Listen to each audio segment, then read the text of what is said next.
कहानी है रामपुर गांव की, जहां के मर्द महिलाओं को हमेशा नीचा दिखाने की कोशिश में रहते। अरे अभी तक खाना नहीं आया, क्या मुझे एक और शादी करने की जरूरत है? नहीं जी नहीं, ऐसा मत करना, वरना मैं कहाँ जाऊंगी। खाना लेकर मैं अभी आई जी। गांव की पंचायत में भी फैसले हमेशा औरतों के खिलाफ ही रहते। मैं जो फैसला सुनाता हूँ वो भगवान की आज्ञा होती है। इस लड़के ने अपने मन से शादी करके अच्छा नहीं किया। लड़के को घर भेज दो और इसकी शादी इसकी जाति की किसी लड़के से करवा दो, लेकिन ये लड़की, इसे तो गांव के बाहर निकाल दो। नहीं नहीं जमींदार साहब, ये क्या बोल रहे हैं? ऐसा नहीं हो सकता। मेरी बेटी मासूम है, इसे अच्छे बुरे की समझ नहीं है। अरे कहाँ जाएगी ये बेचारी? कहाँ जाएगी? इतनी चिंता है तो पूरे परिवार का गांव निकाला कर देते हैं। बेचारे पूरे बसे बसाए परिवार को गांव छोड़ना पड़ता है। चाहे जो हो, अगर बेटियों को कंट्रोल नहीं कर सकते तो गांव में रहने का कोई मतलब नहीं है। यहाँ औरतों को दब कर रहना होगा। कोई भी अपने हिसाब से कुछ नहीं कर सकता, सब ईश्वर की मर्जी से ही होगा।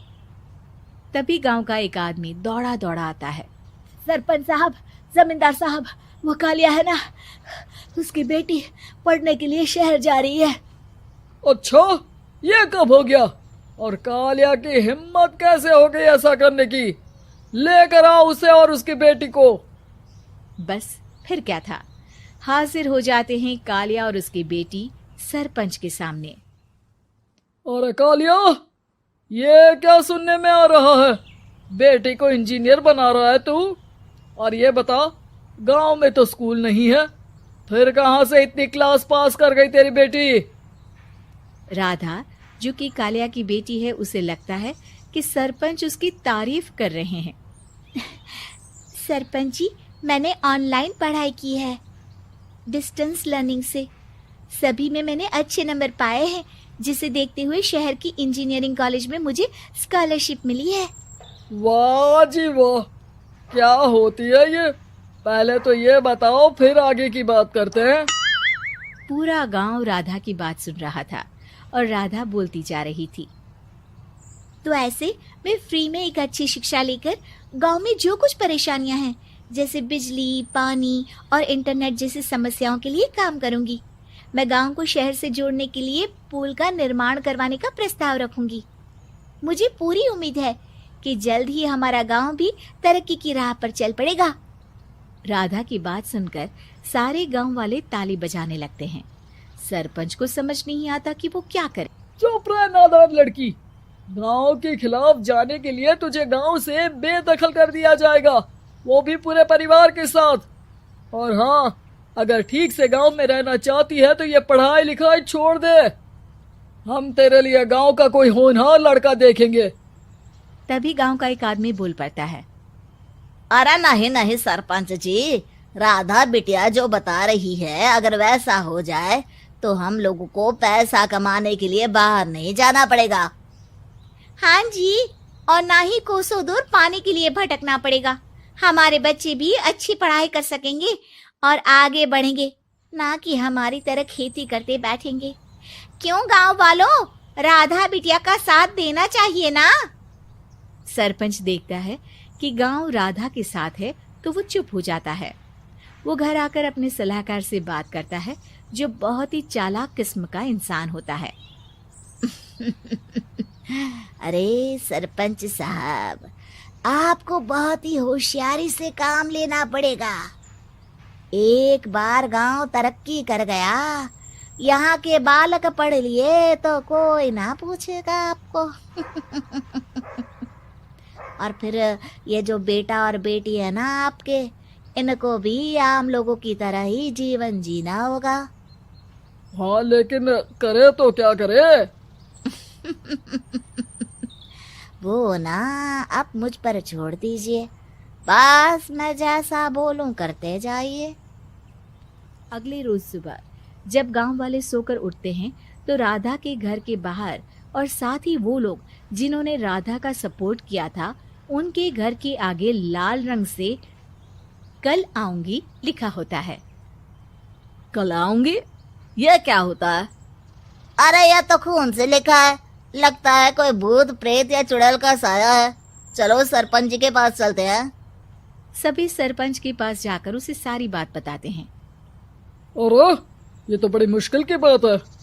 चलो मैं एक बाबा को जानता हूँ, उन्हें बुला लेता हूँ। सरपंच बाबा को लेकर गांव के घर के बाहर जाता है। ओहो, तो ये वो चुड़ैल है जो उन लोगों को निशाना बनाते हैं जो गांव को बदलने का सपना देखते हैं। वो गांव को ऐसे ही संपन्न देखना चाहती है।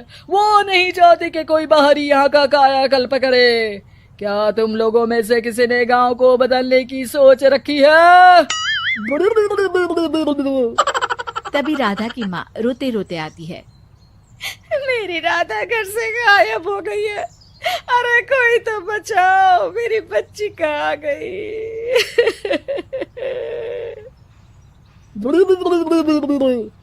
ले गई वो चुड़ैल, तेरी बच्ची को ले गई। अब वो उसे श्रापित करके छोड़ेगी, उस पर चुड़ैल का साया हो जाएगा। तभी बुरी सी हालत में राधा भी वहां आ जाती है। उसके बाल चुड़ैल की तरह फैले होते हैं और कपड़ों में खून लगा होता है। सभी राधा को देखकर डर जाते हैं। माँ, पता नहीं मुझे कौन उठा कर ले गया था। अरे दूर दूर हो जा चुड़ैल, अब हम लोग इस गांव में नहीं रुकेंगे। अरे कैसे बातें कर रहे हैं आप? कल तो आप मेरे भरोसे गांव का हुलिया बदलने, अपने बच्चों को पढ़ाने और तरक्की उन्नति की बात कर रहे थे, तो आज क्या हो गया आपको? ये फिर तुम लोगों को बहकाएगी। ये चुड़ैल गांव में आ चुकी है, ऐसे ही ये तुम्हारे घर के बच्चों को भी ले जाएगी। गांव वाले राधा को गांव से बाहर निकाल देते हैं।